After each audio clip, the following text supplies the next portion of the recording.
1% of the people in the general population have the overwhelming amount of money, and 1/10 of that 1% has almost all of that, right? So I think it's like the richest 100 people in the world have as much money as the bottom 2.5 billion. And you think, well, that's a terrible thing, and perhaps it is, but what you have to understand is that that law governs the distribution of creative production across all creative domains, right? It's something like a natural law. And we'll talk about that more, but imagine what happens when you play Monopoly. You've all played Monopoly. What happens when you play Monopoly? One person ends up with all the money. All right, then you play another game of Monopoly. What happens? One person ends up with all the money. It's actually the inevitable consequence of multiple trades that are conducted randomly. So if you take 1,000 people and you get them to play a trading game, you each give them $100, say, or $10, and they have to trade with another person by flipping a coin. I win the coin toss, you give me $1, you win, I give you $1. If we all play that long enough, one person will end up with all the money and everyone else will end up with zero. So it's a deeply built feature of systems of creative production, and no one really knows what to do about it, because of course the danger is that all the resources get funneled to a tiny minority of people at the top, and a huge section of the population stacks up at zero. But to blame that on the oppressive nature of a given system is to radically underestimate the complexity of the problem. No one actually knows how to effectively shovel resources from the minority that controls almost everything to the majority that has almost nothing in any consistent way, because as you shovel money down, it tends to move right back up, and it's a big problem. But the thing you want to understand about that 1% issue that you always hear about is that it applies in every single realm where there's difference in creative production. Every realm. Doesn't matter. Number of records produced, number of records sold, number of compositions written. So here's an example. 5 composers produce the music that occupies 50% of the classical repertoire, right? Bach, Beethoven, Brahms, Tchaikovsky, Mozart. That's right, those 5. So that's another example of this Price's law of scaling. It applies to all sorts of things, like number of hockey goals scored is also distributed this way. Size of cities follows the same distribution. So, you know, people talk about all the time about how unfair it is that 1% of the population has the vast amount of the money, and 1% of the 1% has most of that money, and 1% of the 1% of the 1% has most of that money. But it's an inevitable conclusion of iterated trading games, and we don't know how to fight it. We don't know how to take from the people who have and move it to the bottom without it instantly moving back up to the top. Different people maybe, but still back up to the top. Because even the 1% churns a lot. Like I think you have a 10% chance, if I remember correctly, you have a 10% chance of being in the top 1% for at least 1 year of your life, and a 40% chance of being in the top 10% for at least 1 year in your life. That's in Canada and the US. It's less so in Europe. So there's a fair bit of churning at the top end. It's not the same people all the time who have the money, but it is a tiny fraction of the people all the time who have all the money. Anyways, the reason I'm telling you about that is because after the peasants were granted their land and started to become farmers, a tiny minority of them became extremely successful, and those people produced almost all of the food for Russia and the Ukraine. So what happened in the 1920s when bloody Lenin came along and collectivized the farms was that they defined the kulaks, who were these tiny minority of successful farmers who maybe had a brick house and were able to hire a couple of people and had some land and some livestock and were very productive people. They defined them as socially unfriendly elements, and they sent groups of intellectuals out into the towns to collectivize the farms. And so the idea was that, well, you would pool your land and everyone would farm it collectively, and the land was taken away, of course, from the tiny minority of people who were actually productive and had actually managed to own much of the land. So you have to imagine how that would occur.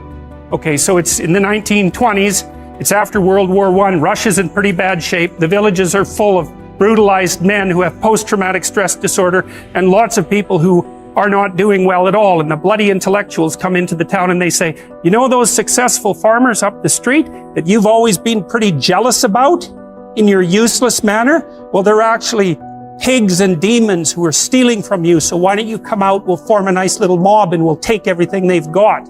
And that's exactly what happened, and all those people were killed or raped or set off to Siberia in the middle of the bloody winter where there wasn't even anywhere for them to live or anything for them to eat, so they all died. And then the consequence of that was a few years later, 6 million people starved to death in the Ukraine. So the Soviets really implemented and perfected the idea of class and ethnicity-based guilt. And it's a very bad road to walk down, and it's something that we're very much engaged in at the moment, because there's discussion everywhere in North America now about the idea of, well, race-predicated guilt, for example, and ethnic-predicated guilt. It's a very bad idea to classify an entire group of people as guilty of anything based on their group membership. If you're accustomed to keeping things in the fog in general, you're going to keep yourself in the fog with regards to your investments. Because in some sense, everything you do is an investment. I mean, some of it's quantified in monetary terms, but you're always investing in one manner or another.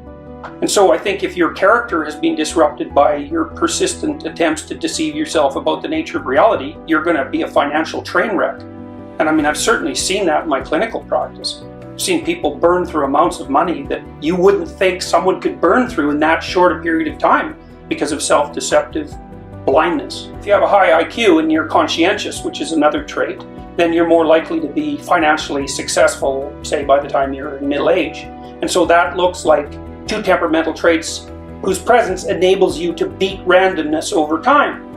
So those traits work very well in this society at this time, but you can also argue that that's also a matter of chance, because there wouldn't be unconscientious people if at some point in the past unconscientiousness hadn't aided their survival. So what constitutes beating a system depends on the parameters that you put around the system. And you can think the same thing about, well, look at how successful he is. Okay, you mean financially.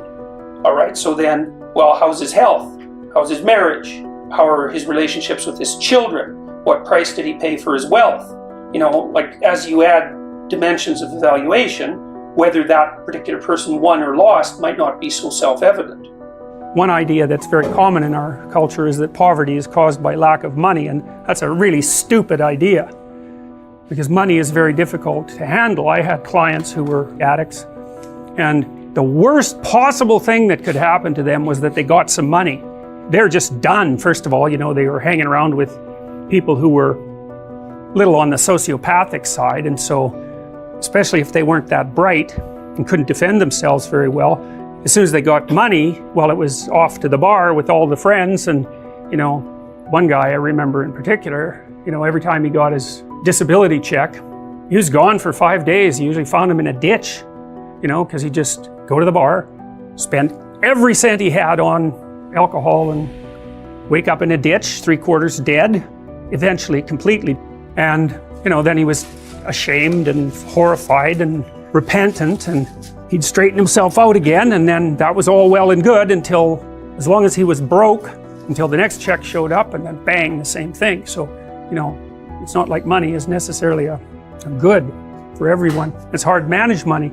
It's really easy for it to disappear. I mean, elderly people have a hell of a time now because, crooks are contacting them on the internet non-stop. And so just giving people money, it's like pouring water in their hands. It's not that helpful, not necessarily that helpful. And then, of course, contributors to poverty are, well, it's not so good to have a low IQ. People don't like the idea of IQ because it seems so arbitrary. Have a high IQ. Well, it's not like you deserve it exactly. You're set up that way pretty much right from the beginning. It's very, very, very, very stable. You can make a high IQ person stupider by, not educating them up to the level of their possibility, but taking someone who has a low IQ and trying to raise that, it's like, if you can figure out how to do that, well, it's Nobel Prize time for you, because people have tried that a lot. And our society is increasingly sophisticated, so it's by no means obvious. The liberals think, well, this society is unfair because there's unemployment, and the conservatives think, well, there's a job for everyone, but none of them think, well, there are massive, massive, massive differences in people's ability, far greater than anyone realizes, and that poses a structural problem. I had a client, and I got him a volunteer job, which is way harder than you think. You need a police check, for example. Like, it's harder to get a volunteer job than a real job. But I got him in a volunteer job, and he had to fold pieces of paper, letters. He worked at a charity. He had to fold pieces of paper in 3 so that he could put them inside envelopes. And then the letters, which were in a pile, had to be matched with the proper envelopes, which were also in a pile. But some of them were French and some of them were English, so the French ones had to be matched carefully to the French envelopes, and if there was one envelope out of order, well then he had to figure out whether it was the papers that were out of order or the letters that were out of order. And then some of the letters had photographs attached to them, and you weren't supposed to bend the photographs, but they weren't always in the same place, so that meant you had to figure out how to fold the paper in a bunch of different ways without creasing the photograph. And then the other thing is, and I never realized how difficult it is to put a piece of paper in an envelope till I watched someone who couldn't do it. And he probably had an IQ of about 80. You know, if you met him on the street, you wouldn't think anything different of him. He was a normal looking guy.